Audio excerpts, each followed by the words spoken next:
Hey, my mom's dying. Wanna date me? Yeah, it's not what I'd start with either. So I haven't, Mom told me anyway, not to put my life on hold just because she's ill. She said, Tam, the ravens of memory fly around the universe. They don't roost in the tower. She's always coming out with stuff like that. Mama looked at her, said she hoped the ravens of memory would still be interested in Sunday dinner. Mama carried me, gave birth to me, and neither of us deal in myths. Although after 16 years of Mom's bedtime chats, daily affirmations, and homemade herbal tea infusions, I understand the language, even if I don't speak it. So I went to youth conservationist like everything was normal. My contribution to the big butterfly count primed in my notes, thanks to Mom's rewilding. 6 gatekeepers, 3 red admirals, 2 large whites. One thing I hadn't been counting on that week was YVERN. No one I like has ever actually been interested in me. I guess he was impressed by my enormous butterfly count. Honestly, I'm terrified. Me. Okay, top 5 places to time travel. What's yours? He types for a while. I write, it was a stupid question. Forget about it for times and delete it 4 times. Way, I have questions. The list of questions is quite comprehensive. Can he come back? Will he change anything? Is he a real person or just a ghost? I chuck the terms into AI and ask it to produce a contract, which I send to him. Me. These are your terms. I hope you accept them. He types for a while. I write, I wasn't making fun of you 5 times in some variation and delete it 5 times. Way. Okay, mine are probably pretentious, but here they are anyway. 5, 1999 to tell everyone the millennium. Beck isn't coming. 4, 1933, New York, to see Billie Holiday sing before she was famous. 3, the Carboniferous period, dragonflies the size of crows. 2, the place where my house is, 500 years ago. 1, my choice in reality, no times before the day I join Young Conservationists. I heard the message, me. Pretentiousness is just a word used by someone when they want to make you feel bad for what you like. I'd never say that. And I'll be right there with you in the Carboniferous period. Mom pokes her head in the door, mug in hand. I jolt out single quotes. Oh hey, I say. Then cheese. I hold the phone up. She returns a warm smile. It's like living with paparazzi, Tamsin. She chides. Although clears her throat, I'm the one being nosy. Heard you laughing? She hovers, expectant. Funny meme, I say, pretending to look for it again. Sagan now. Must have been especially rude, if you want to hide. It from me, she says. Selfish, I have to say, when you know those are my favorites. You didn't even knock. She smirks slightly, not unfriendly. Just this face she makes when she's thought of some joke she shouldn't really say to her own child. Her filter is not decency, it's mama. It was probably something about death. She keeps trying to joke about it. She finally lands on something appropriate. I'm forgetting my boundaries. Your laughter cast a spell, and I followed. Hardly my fault, but I'll leave you to it. She leaves, smiling, closing the door behind her. These 2 timelines, Mum and Way, don't belong in the same head. They run alongside each other, but the thought of them meeting is like watching 2 trains tilt toward each other at full speed. In sci-fi stories, when timelines collide, worlds explode. Asterisk, I've spent 300 pounds on cameras, all my savings. I didn't. Ask before I put them up. Mum comes into my room. She knocks this time. Why has my downstairs turned into a land of stars? She gives me a hard stare. I'm being blinked at from every corner, Tamsin. Explain this madness. I just thought I'd begin that in those old family videos of you, when you were a kid, they go on and on, don't they? It's like a whole portrait. I just have little snippets. Yes, the old videos are awful. says Mom. They make my life look tedious and dreary when it's been extravagantly wonderful. Except, well, the obvious. Maybe I just wanted a bit of drear. I say, one is on top of the fridge, angled toward the kitchen table. Mom calls it the all-seeing eye of Panasonic. Mama says I could have at least consulted her on a brand that matched the decor. Dinner is leftover dal that's been reheated at least twice. Mom insists it brings out the best in the flavors. And Mama says that's just the bacteria getting into her brain. Mom's a bit better behaved than usual. And Mama keeps checking her reflection in the dark oven glass. Mama says, how have the symptoms been today? It's a dangerous question to ask at dinner. Mom could spare us more detail than she does. But today she waves her hand, says, fine, fine. Nothing to report. Asterisk Way asks me about my time travel. Top 5.me. 5. The Carboniferous period. To hang out with you and the dragonflies. 4. Saga times to hear the stories and see the ravens. Mum's obsessed with it. 3. Birdsong in ancient wild Britain. 2. To see Mum and Mama when they were children. I know you'll think this one's cheating, but let's call it 2A and 2B. 1. The day before the last time I got bad news. Way. Bad news? You okay? I thought something seemed off today. Got me. Bad news for sure. No honeycomb ice cream at the park, remember? He types, pauses, types, pauses.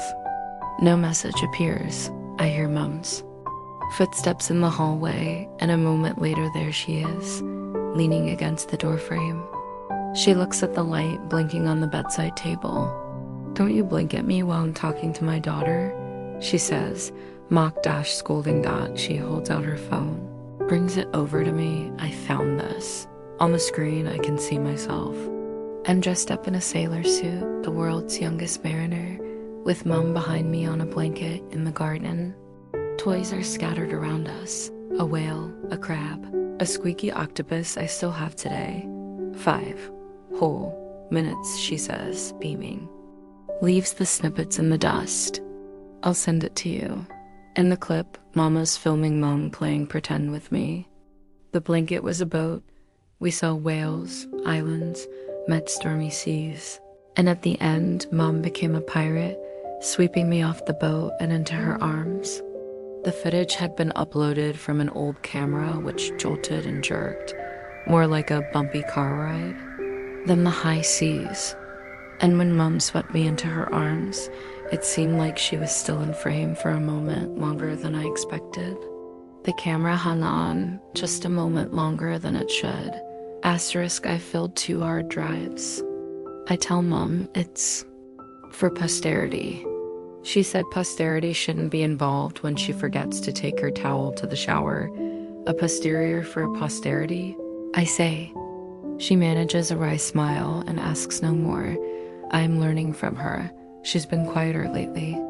When she smiles for photos now, sometimes she doesn't show her teeth. Occasionally, it's just a stretch of the lips. Mama says, why don't you go and sit with her? Spend the time now instead of later? She motions her head towards the cameras. I look for her, but she's in bed. I stand in the doorway, not sure if she's very still or just paused. I get this feeling when things are too still for too long, this kind of base dread, impossible to get in nature. It's like the opposite of a force, a kind of human-made. On gravity of stillness, the 2 timelines keep moving. Way keeps messaging. I'm nudged out of this dread moment by the arrival of a voice note, which I take to my room to listen to the usual caveat. Here's your daily Geekcast. Way's been avoiding his coursework again. I'm back on butterflies today. I smiled. Watched a video you'd like. There was this scientist talking about the monarch butterfly migration. The ones born in late summer are called a supergeneration, and instead of living 2 weeks like their ancestors, they can live up to 9 months, so they can make a journey from Canada all the way to Mexico. It's triggered by day length, cooler temperatures, less milkweed and nectar. The right moment is fleeting and irreversible. There's a pause. I'm trying not to sound pressure-why here. It's just, he laughs. I feel like if I'm a butterfly, then like the milkweeds. Getting low, he gets the giggles. It's infectious. I thought butterflies would be sweet, but it's gone a bit weird. Bit like when you look at one up close. I just want to say I like you, Tam. I feel like you've shared so much, and autumn's getting closer and all that. And I'm confused about whether it's the right time for you. So, this is the end of Geekcast. I hope you enjoyed my facts. If I had wings, they would be twitching, tentatively testing flight. I held my hands to my head, the hum of the timelines running through me, only a few words lying between me and the breakdown of worlds. The camera feed is blank. I reboot the program, nothing. The hallway feels empty. I blink up at the corner and nothing blinks back. I check the wire, fine. Battery, fine. The little switch at the back is turned. Off, can't be done by mistake, Mums. In the kitchen with her head in her hands, elbows on the table like she's holding herself up. I check the cameras. Off. Did you turn them off? I asked. She looks up, slow, eyes pink. Yes, Tam, I did. But if I don't record it, I'll forget, I say, and that's all I can say. I know how you feel, she says. But I couldn't stand it anymore. It's not your fault, love. I want you to have what you need, but I feel like there are better ways. I was going to back it up this weekend, I say, my voice rising. You should have told me. She reaches for my hand. I'm sorry, I should have told you. I meant to, I did. But you don't need every second, everywhere. I want to scream. I do. I'm sure I've got the ingredients for something. Better, she taps her head. Somewhere in here. If I move, I will scream or cry. So I stand still, like a leveret before a fox, heart hammering as she embraces me, tells me she loves me and to go to bed. She turns off the light as she leaves. The kitchen abruptly cast into dark, the camera's eyes still dead. Asterisk Way is explaining. This thing he's heard about on a podcast, how ideas appear in different places at once, even when the people involved never meet. Calculus, telescopes, evolution, Dennis the Menace. He says maybe thought works like ecosystems.me, so it's not genius, it's right time, right place. Wait, it's genius and right time, right place.me. When will I get a Way voice note about wrong time, wrong place? Way, like bullets which got invented before guns. Truefact.me, like that.me, and the fact my mom's dying. Typing pause, he calls me. Tam, are you serious?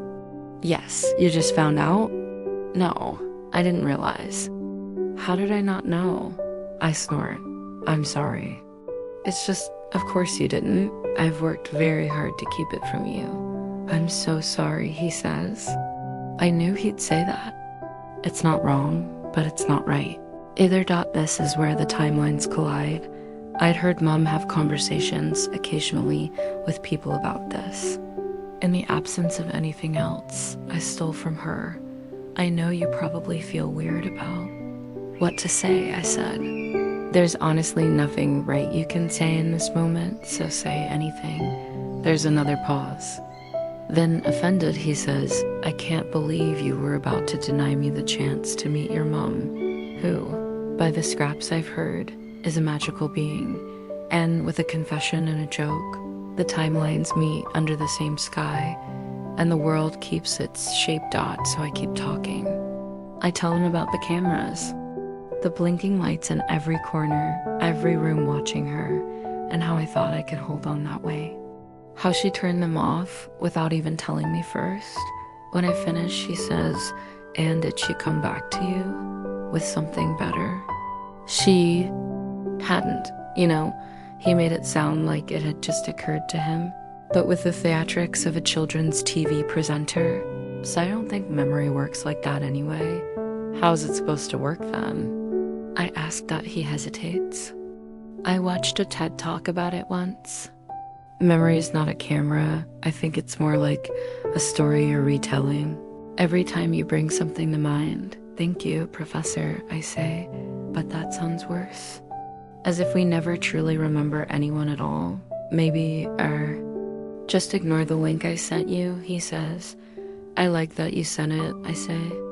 Even though I might not watch it, maybe I can come to yours, he says. Watch the one about monarch butterflies.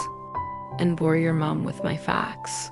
Asterisk, the mourners are gone, but the house still smells of flowers and incense. Ferns. Chamomile, miscanthus, vases on every countertop. Mama was exhausted. Way offered to do the clearing up, and she went up too. Bed.Way sits cross-legged on the living room rug. I'm lying with my head in his lap. He's tracing circles in my hair. There's something I didn't tell you, I say. In the end, she did come up with something. A few weeks ago, she came into my room. She said, I thought of something better. I take a steady breath, trying not to put myself back in the moment. I wanted to get to the end of the story. She took my phone and put it aside, sat on the edge of my bed, told me to lie down and close my eyes. She said, we're going to the land of the stars. Then she whispered, it's a metaphor. I laughed, opened my eyes, and she's like, okay, serious now. I could feel her voice move through me, warm, anesthetizing. She said, when you get lost, look up and remember this. It's a black, glittering canvas. We're all making meaning, seeking direction from these blinking lights of memory. Walk with me through a nebula. You see it? The sounds, the pictures, the words in your head, they'll flare and fade, now immense, and then nothing at all. Everyone you hold is real, even the ones that slip away when you reach for them, the half-remembered ones, the ones you make up later, the ones where you just know what I'd say, even though I'm not there. I saw them as she spoke, flickers of light, each one a version of her, darting across time. Those are all me, she said. Just as true as the me on the microchip, all of them. The version you need will always be there, she said. And the one you can't remember, she's there too. And she's okay with it. And I was totally in that sky and her words with her voice. I got it. Who I am to her, who she is to me, might be more real than anything I could ever put in front of a camera. You're weightless, she said, and I was. Held safe in the blown open space and time of the cosmos, who I am to. You now, she said, is more important to me than who I am to me. I stopped speaking. We didn't say anything. He wiped my tears gently on his jumper sleeve. She didn't tell you a story, he said. She got inside the telling. Earlier, we'd all gone up the hill, the one where she walked and sang and thought, to scatter her ashes. Mama had timed it perfectly for golden hour, just when the first few stars would be blinking into the evening and the butterflies hang upside down under leaf.